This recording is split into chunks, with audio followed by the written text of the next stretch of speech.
El último tema lleva por mismo nombre. Recordarle que estos temas, ¿cierto?, son del pastor John MacArthur, que cuando él falleció hace unos meses atrás, ya ahí se empezó a recordar de todo lo que él había predicado y cuánto él había usado el texto que vamos a ver el día de hoy para hablar acerca de la apostasía. La semana anterior, ¿cierto?, hablamos acerca de la bendición de tener un buen pastor. ¿Recuerdan? El pastor que nos preserva, el pastor que nos llama, el pastor que transforma nuestras vidas. Después nosotros vamos en pos de él, le seguimos. Él no pierde ninguna de sus ovejas porque son todas de él, son todas suyas porque el Padre se las dio. ¿Recuerdan? El Padre las entregó a Cristo. Entonces él no puede perder ninguna. Pero un tema muy importante, hermano, es hablar acerca de la apostasía en la iglesia. Que a lo mejor conocemos acerca de esta palabra, qué es lo que significa. El día de hoy, cierto, Dios nos va a exhortar para que nosotros terminemos bien la carrera, para que nosotros perseveremos hasta el final. ¿Se ha puesto a pensar usted en el final de su vida? ¿Se ha puesto a pensar si ha perseverado, si está perseverando, si sigue adelante?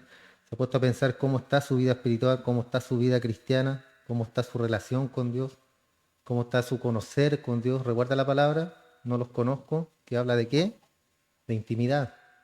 Tenemos esa relación, esa intimidad con el Señor hasta el día de hoy, la tenemos, la hemos perdido, nos hemos alejado algo de esta comunión con Dios, o la seguimos, y así como Pablo le exhortó a Timoteo, le dijo, aviva el don de Dios que está dentro de ti, el Espíritu Santo, el Espíritu de Dios que está dentro de nosotros, debemos nosotros avivarlo.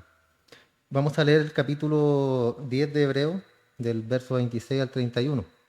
Dice, porque si pecaremos voluntariamente después de haber recibido el conocimiento de la verdad, ya no queda más sacrificio por los pecados, sino una horrenda expectación de juicio y de hervor de fuego que ha de devorar a los adversarios. El que viola la ley de Moisés por testimonio de 2 o 3 testigos muere irremisiblemente.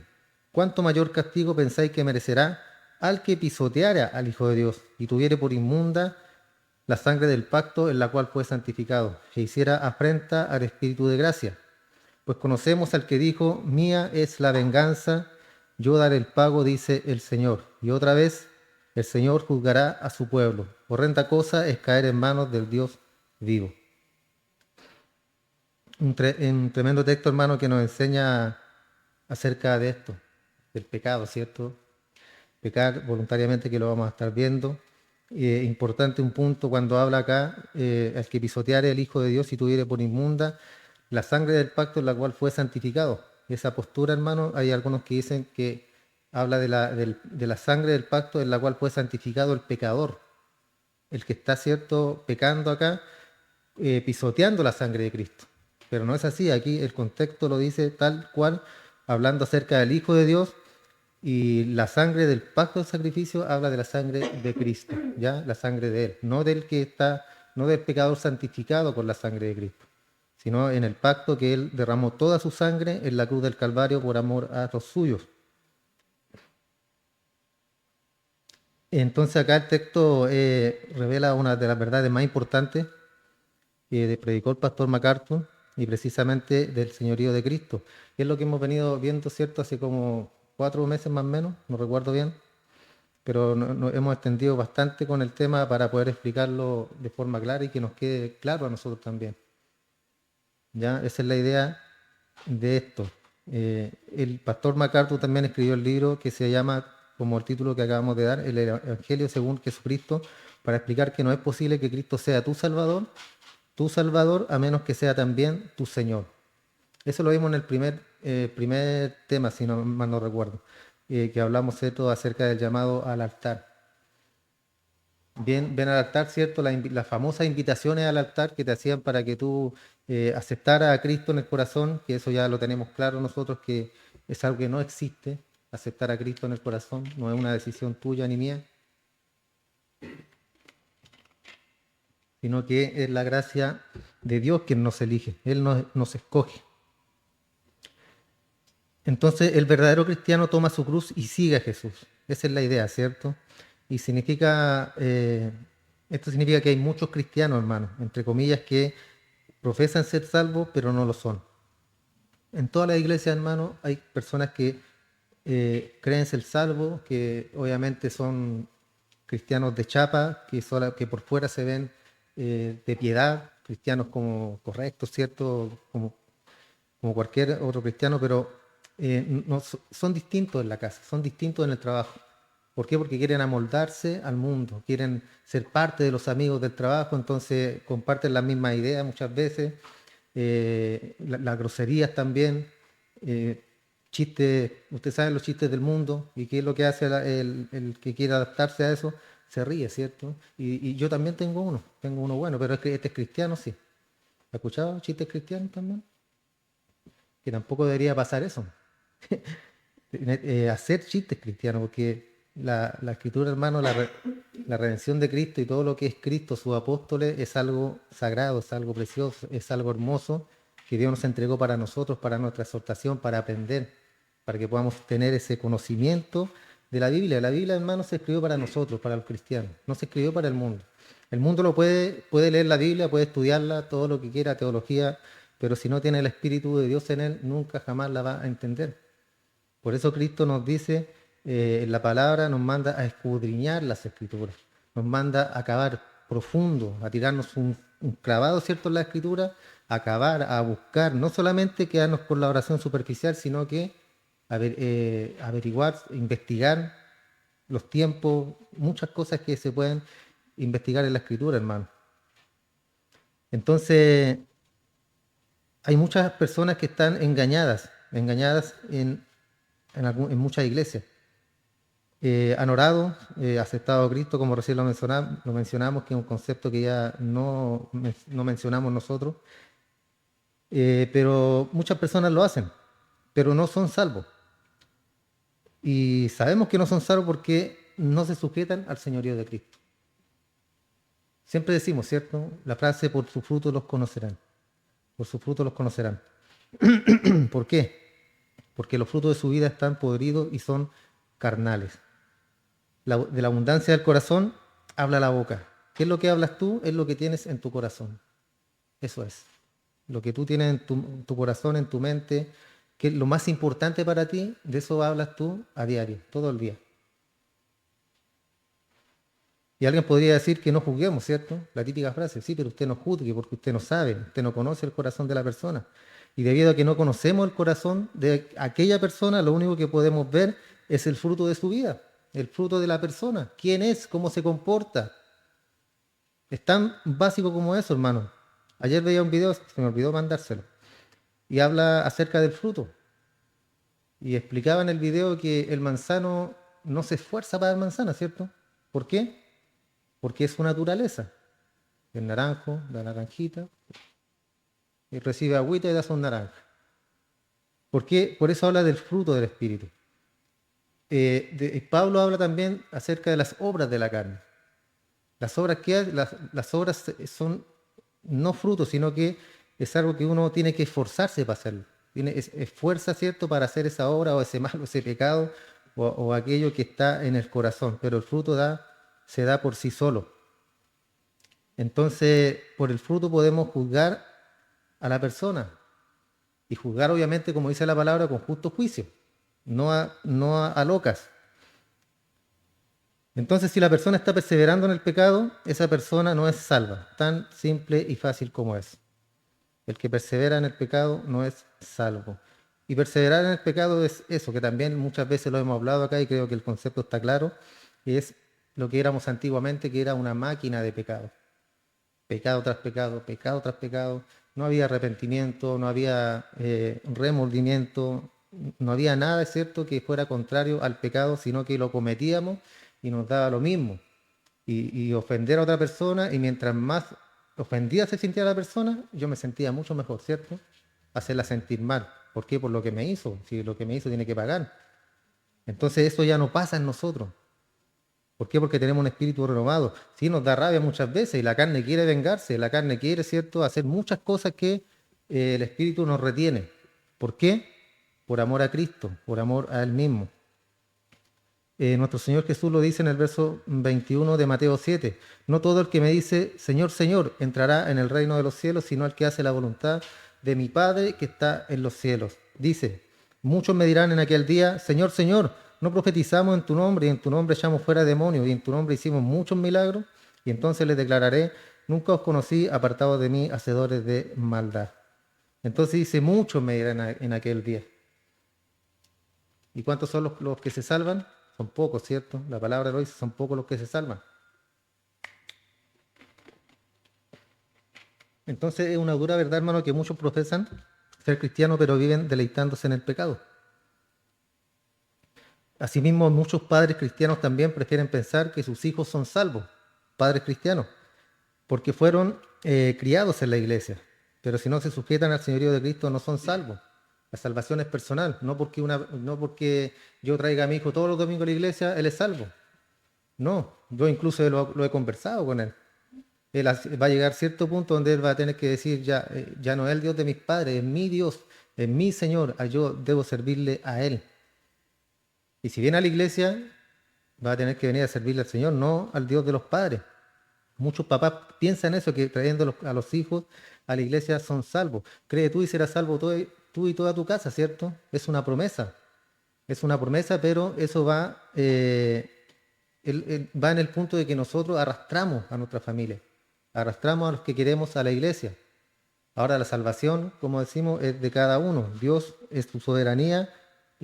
Cuando hablamos de que la fe del justo puede mucho, habla acerca de eso, de nuestra oración por nuestros seres queridos que queramos que sean salvos.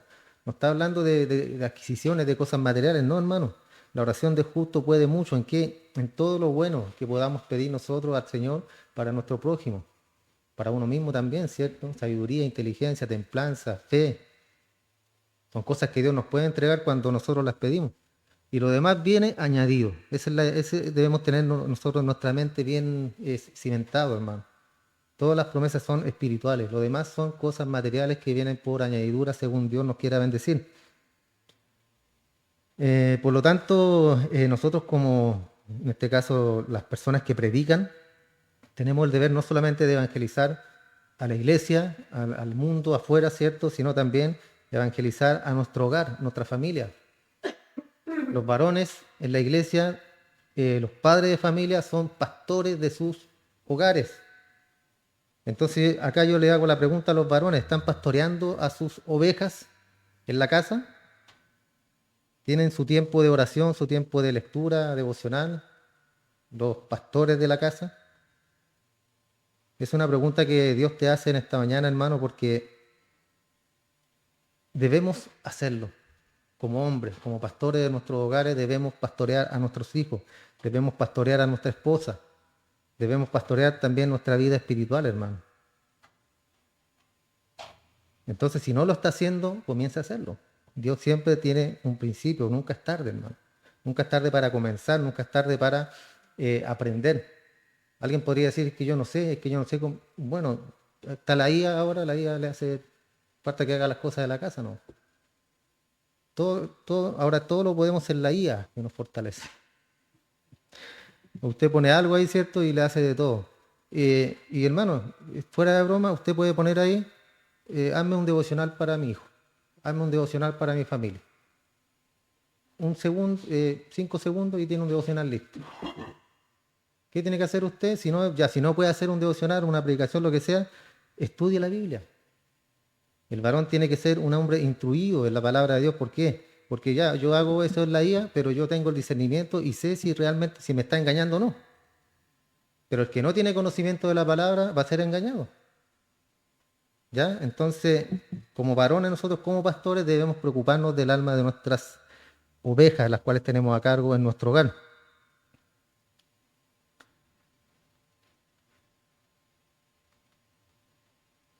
Y eso porque hay muchos que profesan el nombre de Él, el nombre de Cristo, pero no lo conocen y no son conocidos por Él.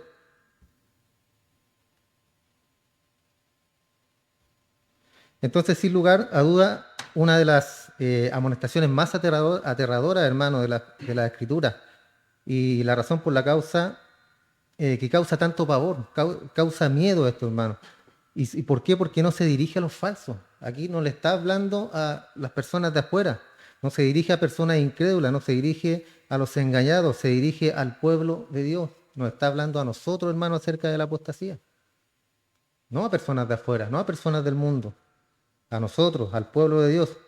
¿Por qué? Porque el mismo autor lo dice y se incluye a sí mismo en la exhortación, dice, si nosotros pecaremos voluntariamente, si nosotros, está hablando de nosotros.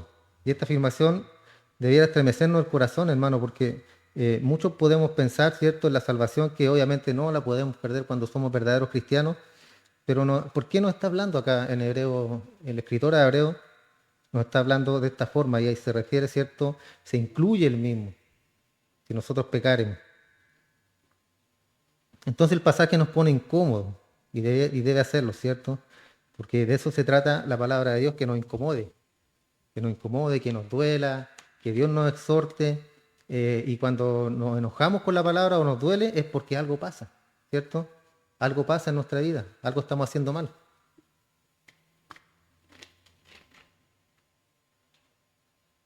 Entonces ojalá que todos podamos prestar atención en esta mañana, hermano, a lo que Dios nos quiere decir.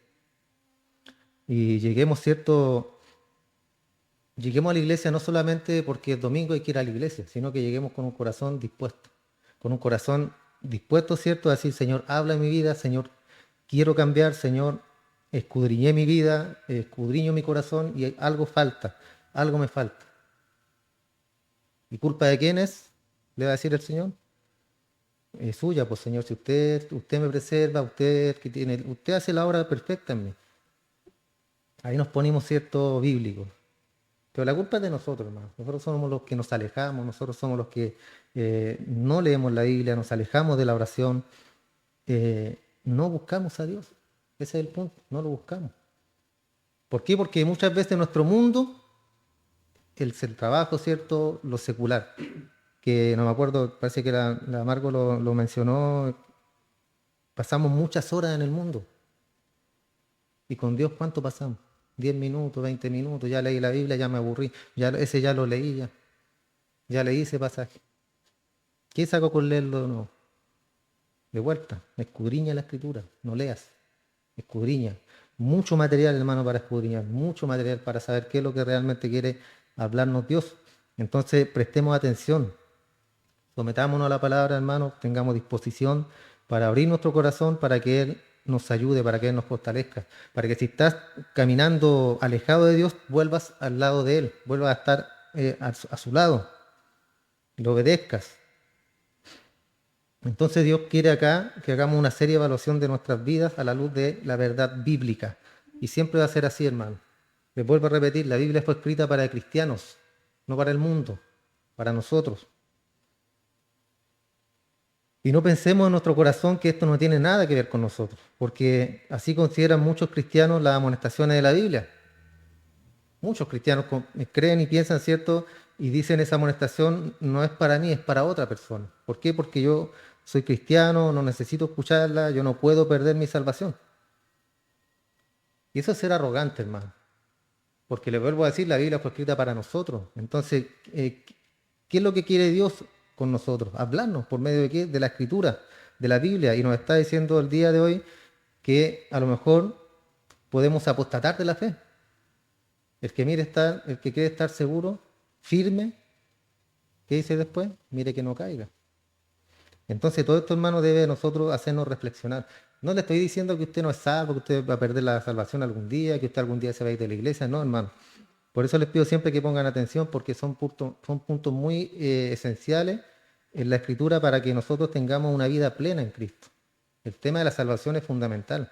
Muchos cristianos viven con miedo que pierden la salvación a diario. O viven con miedo, ¿cierto? Una vida cristiana que el día de mañana no saben si van a despertar en el cielo o en el infierno, no saben. ¿Por qué? Porque tienen una pésima doctrina, una mala doctrina, hermano. Entonces la Biblia no fue escrita para ninguna persona de afuera. Esta advertencia no se escribió para alguien de afuera, se escribió para nosotros, es una advertencia para ti y para mí, hermano, para nosotros que estamos acá el día de hoy. Así que vamos a ver dos razones por las que todos debemos temer la apostasía. En primer lugar, porque es una ofensa permanente. El apóstata ofende permanentemente a Cristo, a su sangre, al sacrificio que Él hizo. Y también es una ofensa personal, en segundo lugar. Entonces primero debemos temer la apostasía porque es una ofensa permanente. Verso 26 dice, si pecaremos voluntariamente después de haber recibido el conocimiento de la verdad, ya no queda más sacrificio por los pecados, si pecaremos voluntariamente. Entonces hay una condición acá, si hacemos algo habrá un resultado. Y es común cuando quiere ayudar a alguien, ¿cierto?, a evitar algún peligro. Es común cuando se quiere evitar a alguien, a evitar que alguien tenga algún peligro o sufra algún daño. Una persona podría ser cierto que está en peligro, nosotros le advertimos el peligro, pero no para que le suceda algo o le pase algo, ¿cierto? Y va atravesando la calle, viene un vehículo, no lo ve, nosotros le advertimos que viene un vehículo, pero no es para, es para preservarla, ¿cierto? Para que no sufra un daño. Y es lo que el autor está haciendo acá, hermano, nos está advirtiendo para que no suframos un daño. Entonces es la exhortación y para que nosotros seamos preservados del peligro. El autor dice entonces, si hacemos lo siguiente, seremos juzgados. Y lo que dice, lo que dice, cierto, lo dice porque no quiere que seamos nosotros juzgados. Incluso lo explica más tarde, más abajo en el verso 39, que piensa que la audiencia que él lo está escuchando son personas salvas. Dice que nosotros no somos de los que retroceden para perdición. Ahí está, se incluye también, ¿se dan cuenta? Se incluye si pecaremos voluntariamente y después al final se incluye y dice, pero nosotros no somos de los que retroceden para perdición, sino de los que tienen fe para preservación del alma. Y es precisamente por eso que que dirige esta exhortación a la iglesia. Porque como dice la introducción, a veces orgullosamente pensamos que somos inmunes a la apostasía. Podemos llegar a pensar eso, hermano, que somos inmunes a la apostasía y que ya no podemos abandonar a Cristo. No tenemos que prestar atención a esta amonestación. Pero nuevamente, las amonestaciones son para nosotros, para ustedes, para mí. Y de hecho la apostasía solamente puede cometerla alguien que está dentro de la iglesia. Obvio, ¿cierto? ¿Por qué? Porque apostasía es abandonar la fe, abandonar a Cristo. La gente del mundo no puede abandonar a Cristo, aunque piensan que lo tienen, ¿cierto? Aunque piensan que tienen su Dios ahí que le oran muchas veces cuando están en peligros, obviamente, en la enfermedad, en la necesidad le oran, pero ellos no tienen a Cristo, no pueden apostatar. Alguien del mundo no puede cometer apostasía, tiene que ser alguien que está dentro de la iglesia y que luego abandona a Cristo, y por eso el autor de Hebreos se dirige a la iglesia visible, a la iglesia visible, todos los que profesan ser creyentes, se dirige a todos los que se reúnen en la iglesia. Y esto incluye tanto a creyentes como a incrédulos. En la iglesia, repito, en la iglesia. Y así ha hablado en todo el libro desde el capítulo 3, cuando dijo que todo el pueblo de Dios, todos los israelitas, escucharon las promesas de la tierra prometida, pero no todos creyeron. Un ejemplo, ¿cierto? Salieron de Egipto, vagaron 40 años en el desierto, en incredulidad, eran porfiados, y Dios en su ira, ¿qué dijo? Después de que pasó mucho tiempo, dijo, ninguno de ustedes entrará en la tierra prometida, en el reposo. Ninguno. Y entraron, ¿cierto? Josué y Caleb, de la segunda generación. La primera generación toda pereció en el desierto, murieron todos en el desierto.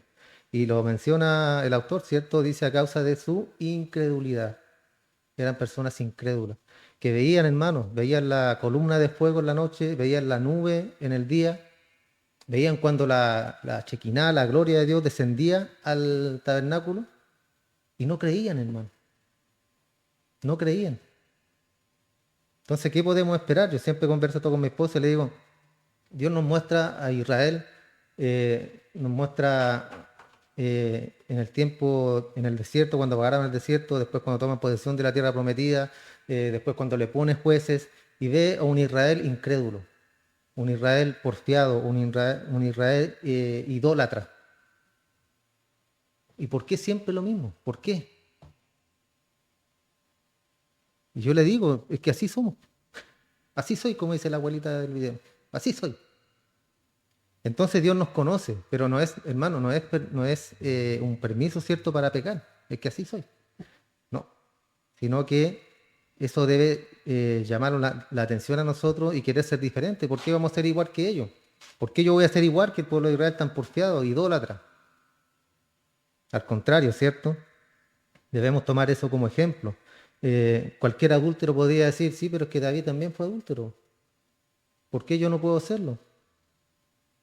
Sí, pues si va a ser un adúltero era porque David, ¿dónde debía estar David? En la guerra, él debía estar ocupado. ¿Pero de qué estaba? De ocioso. Ahí andaba por el palacio dando vueltas. Vio a la Betsabé y se le arrebataron las hormonas. Y lo demás ya lo sabemos, ¿cierto? Y eso trajo un castigo, trajo una muerte.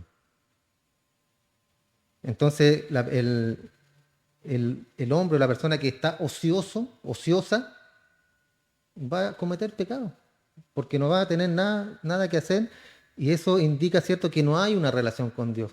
Porque cuando hay tiempo, se aprovecha, ¿cierto?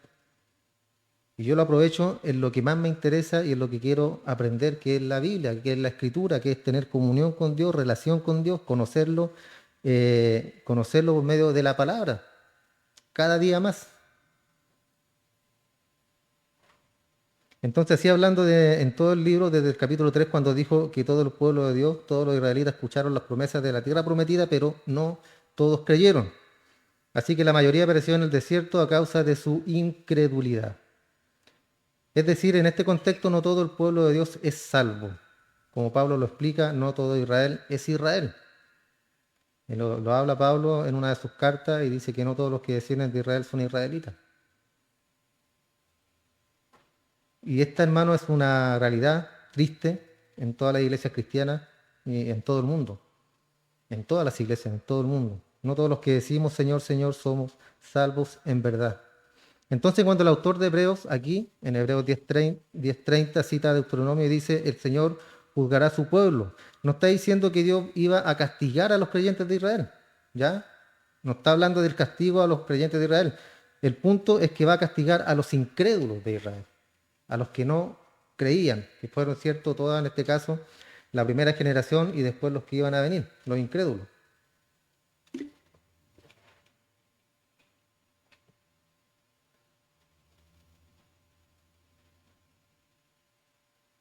Se dirige a toda la iglesia visible, todos los que le escuchan y les exhorta, si tú abandonas a Cristo irás al infierno. Ese es el punto, hermano. Ya no hay términos medios, no hay limbo, no hay purgatorio, no hay misa gregoriana, no.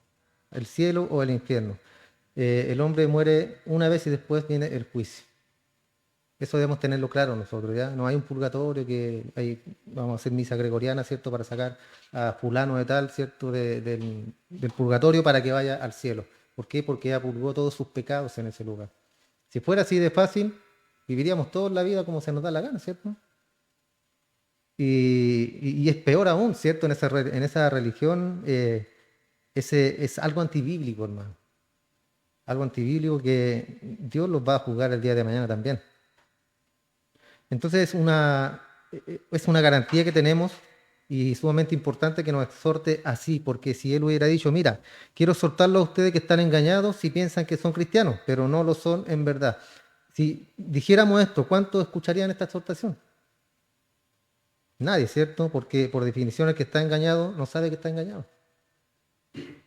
Por definición, porque está engañado, no sabe, no lo entiende. Entonces se dirige a todos nosotros y todos nosotros debemos escuchar la palabra y la voz de Dios, evaluar nuestras vidas delante del Señor. Evalúa tu vida delante del Señor, hermano. Tomar ese examen. Y eso es saludable para nuestra vida, porque nos va a ayudar.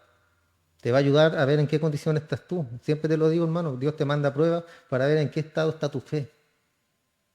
Porque podemos hablar mucho, ¿cierto?, de nuestra fe, de que todo lo puedo en Cristo que me fortalece, y llenar, ¿cierto?, conocer mucha Biblia, pero ¿cómo está nuestro espíritu? ¿Cómo estás tú el día que llegue la prueba, el día que llegue la necesidad a tu hogar, a tu casa, a tu trabajo? ¿Cómo estás? ¿Estás preparado? ¿O se va a poner a rezongar ahí que por qué, Señor, si yo no he hecho nada? Si yo leo, yo estudio, oro todos los días, me porto bien. Sí, a lo mejor haces todas esas cosas para ser visto, pero tu vida espiritual no está bien. Tu vida espiritual está mal, está derrumbando a lo mejor. Por eso necesitamos nosotros hacernos ese autoexamen, hermano, evaluar nuestras vidas delante de nuestro Señor y será saludable para nosotros. ¿Por qué? Porque cuando pensamos seriamente en la ira de Dios y evaluamos nuestras vidas, ¿qué produce en nosotros? El evaluarnos, en ver, ¿cierto?, que ahí está Dios, el Dios fuerte, el Dios poderoso, cuando nos arrodillamos delante de Él, que si pudiéramos ver la inmensidad de nuestro Dios. Yo siempre le digo a Reinaldo, que ya se me fue ya, siempre le digo que si nosotros pudiéramos entender la ira de Dios, la ira, el poder de Dios, quién realmente es Dios, y si no tuviéramos permitido por la muerte de Cristo entrar a la presencia de Él, quedaríamos fulminados, muertos, tal y cual en el Antiguo Testamento. Los sacerdotes que no se limpiaban caían muertos delante de la presencia del Señor. ¿Por qué? Porque tenían un corazón inmundo, un corazón sucio. Entonces, ¿qué debe producir en nosotros? Un deseo más ardiente de perseverar. Una bendición, una consolación de ver la obra de Dios en tu vida y estar más seguro de que eres un cristiano, porque es lo que hace un examen. Eso lo hace, ¿cierto? Si un estudiante sabe la respuesta del examen, el examen es una bendición. Es una bendición. Confirma que sabe la respuesta, que está aprobado. Por otro lado, la amonestación también bendice al engañado, al que profesa, pero no es salvo, porque si piensa en la severidad del juicio, Dios puede usar esto para mostrarle que necesita arrepentirse. Dios nos llama de diferentes maneras, a todos nos llamó de maneras distintas aquí, ¿cierto? Algunos los llamó con dolor, otros con amor, como sea. Dios tiene, ¿cierto?, el punto exacto cuando trae a las personas, las atrae a Él. La oración del justo puede mucho, dijimos, ¿cierto? Recién. Nosotros, hermanos, nunca debemos cansarnos de orar por nuestros seres queridos, por nuestra familia. Yo oro por mi padre siempre y le digo al Señor, Señor, sálvalo, sálvalo. Yo a lo mejor no veo resultados ahora. Y también lo hablábamos el otro día. A lo mejor en el lecho de su partida, a lo mejor él se va a arrepentir. Lo sé yo, no lo sé. Pero Dios lo puede hacer, lo puede hacer. Y lo dejó, ¿cierto? Y al final del último día de vida, él se arrepintió. Y Dios lo salvó. ¿Podemos hacer algo nosotros? Darle la gloria a Dios, ¿cierto? Nada más que eso. Por eso yo siempre les digo, hermano, lo mismo también. Debemos amar a nuestros seres queridos tal y cual son. Aunque se manden en embarrar de repente con dolor, pero hay que quererlo igual. Amarlo, respetarlo. ¿Por qué? Porque así demostramos nosotros nuestro carácter cristiano. ¿Ya? Y eso es lo que debemos nosotros pensar siempre, hermano, en que yo quiero demostrar yo mi carácter cristiano. No que el otro lo demuestre y me beneficie a mí, sino que yo mostrarlo. Y siempre les digo, cuando hablábamos temas de matrimonio, hablábamos acerca de eso. El hombre hace la parte en el matrimonio, su parte, aunque la señora sea media complicadita, pero el hombre está haciendo su parte tal y cual corresponde y está honrando a Dios. La mujer hace la parte de ella, aunque el hombre también sea medio jodido, complicadito, pero la mujer está haciendo su parte. Sí, pero es que tú no sabes cómo es, pero bueno, usted haga su parte, Dios juzgará al que no está haciendo las cosas bien. Punto. Eso es todo, hermano. Pero somos nosotros, nuestro ego, nuestro orgullo, el que muchas veces nos lleva, ¿cierto?, a peleas y a cosas que nos desvían del verdadero propósito de que es, cierto, el matrimonio. Me fui por otro lado. Así que todos debemos prestar atención, hermano, a esta amonestación. Como Pablo nos exhorta en 2 Corintios 13:5, examinaos a vosotros mismos para ver si estáis en la fe. Probaos a vosotros mismos. ¿Se fijan? Como Pablo lo dice acá, lo menciona y lo deja clarísimo. Examínate a ti mismo para ver si estás en la fe. Pruébate a ti mismo. Pruébate. Ahora, la amonestación de Hebreos 10 se presenta en forma de una condición. ¿Cuál es esa? Dice, si voluntariamente pecaremos, si voluntariamente pecaremos después de haber recibido el conocimiento de la verdad, el Evangelio de Jesucristo, entonces solamente nos espera el juicio y el fuego. Entonces es sumamente importante esta condición, hermano. ¿Por qué? Porque nuestra eternidad eh, depende de no cumplir esta condición, de no pecar voluntariamente después de recibir la verdad, después de conocer la verdad. Ahora, ¿qué significa pecar voluntariamente? ¿Qué significa pecar voluntariamente después de conocer la verdad?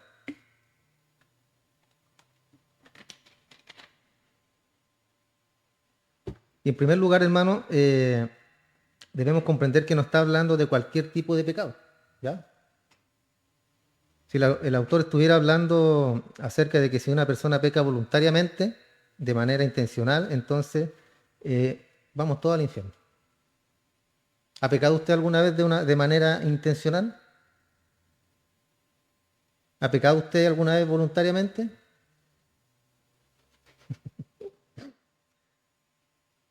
Definitivamente todos iríamos al infierno, hermano, porque todos pecamos de manera voluntaria, todos, sin excepción. Por eso el contexto, tanto de Hebreos como del Antiguo Testamento, nos ayuda, porque el autor en Hebreo eh, ha estado hablando de un pecado en particular. ¿Cuál es ese pecado? La apostasía.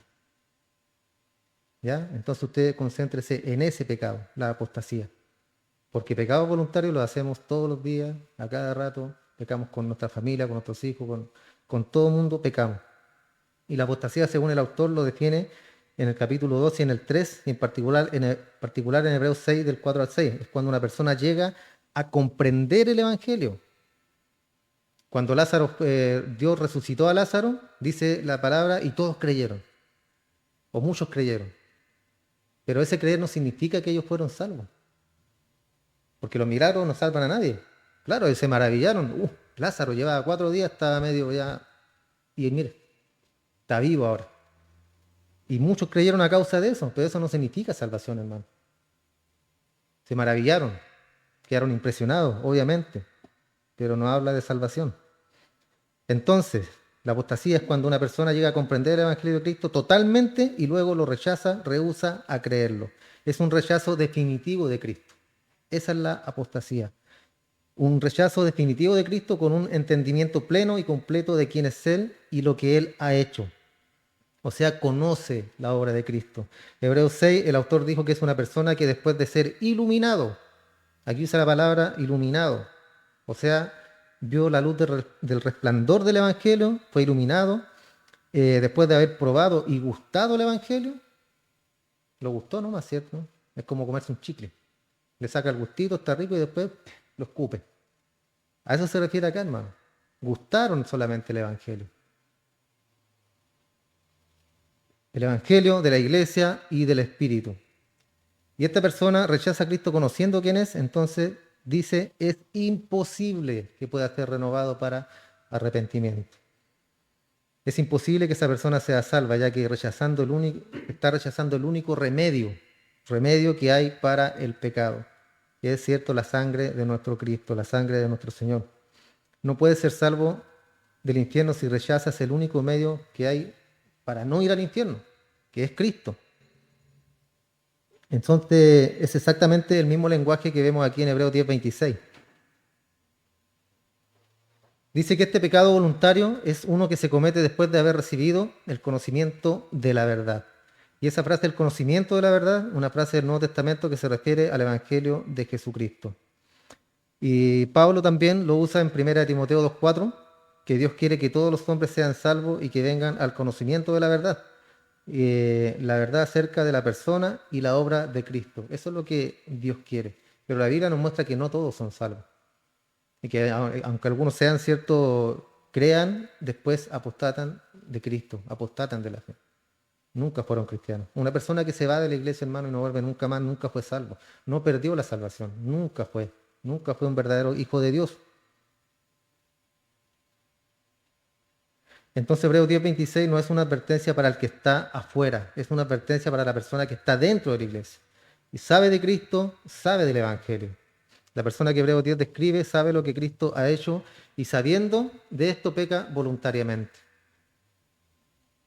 Y ese pecado voluntario, como lo mencionamos recién, es el pecado de rechazar el Evangelio de Jesús.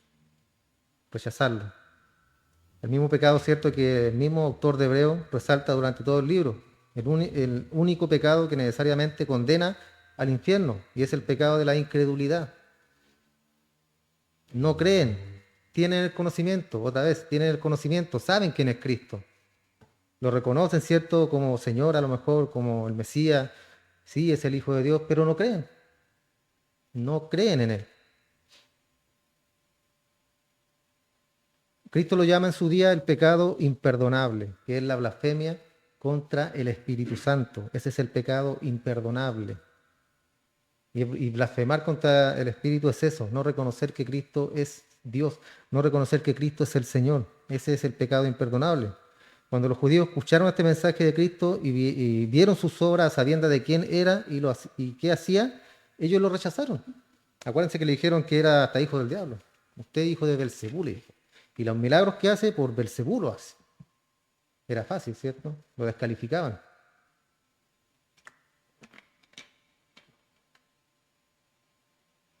Entonces la persona, hermano, que conoce la verdad, pero luego voluntariamente y definitivamente la rechaza, ya no hay esperanza, ya no hay remisión, ya no hay nada que hacer en cuanto al pecado, porque esa es la condición de él.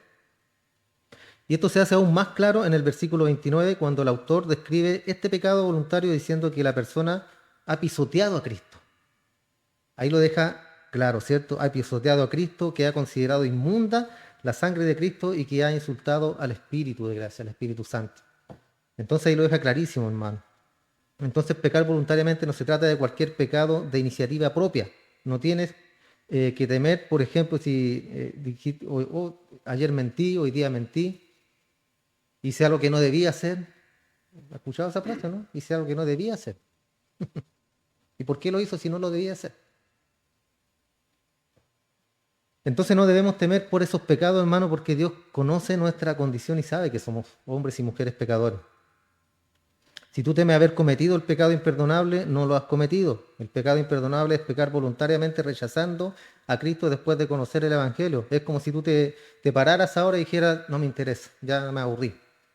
No me interesa Cristo, no me interesa, sí, es bonito, me iluminó todo, sé el conocimiento, pero ya no quiero estar más ahí. Nunca fue, nunca fue salvo, por eso es un apóstata. Estuvo en la iglesia, ¿cierto? Juan lo dice. ¿Salieron de quién? De nosotros, dice Juan. De la iglesia, salieron de acá. ¿Para qué? Para que se manifestara que no todos son ovejitas. Hay algunos cabritos por ahí, corderitos que están a la izquierda. Entonces ahí Juan lo deja más que claro, hermano. Y acá, cierto, el autor de los Hebreos lo explica de esta forma de el castigo que van a tener esas personas que apostatan, que salieron de nosotros, pero que para demostrar que no eran de nosotros. Ahí lo deja clarísimo. Entonces, ¿por qué el autor utiliza esta terminología pecar voluntariamente? El contexto es que él escribe a Hebreos. Y bajo el Antiguo Testamento hubo dos tipos de pecados: pecados voluntarios como asesinato o cometer adulterio. Ese era un pecado voluntario. Matar a otra persona, pecado voluntario. Adulterar, pecar en contra, ¿cierto?, de su esposa a su esposo. Y luego pecados involuntarios, pecados que la Reina Valera los traduce como pecados de yerro, cuando uno erra, ¿ya? Pecado significa errar al blanco. Entonces, pecados voluntarios y pecados involuntarios, pecados de hierro, por accidente, porque erraste al punto. Y si uno pecaba por hierro, el Señor estableció un sistema de sacrificio, ¿recuerdan? ¿Para qué eran los sacrificios? Para los pecados, pero pecados ciertos de hierro, pecados involuntarios, sacrificio de animales para purificar a tal persona de dichos pecados. Pero para pecados voluntarios no había sacrificio. No existía el sacrificio para los pecados voluntarios. Moisés lo explica en Números 15:27. Si una persona pecare por yerro, ofrecerá una cabra de un año para expiación. Y al final del versículo dice, y le será perdonado. Sacrificio, ¿cierto?, por el pecado de yerro.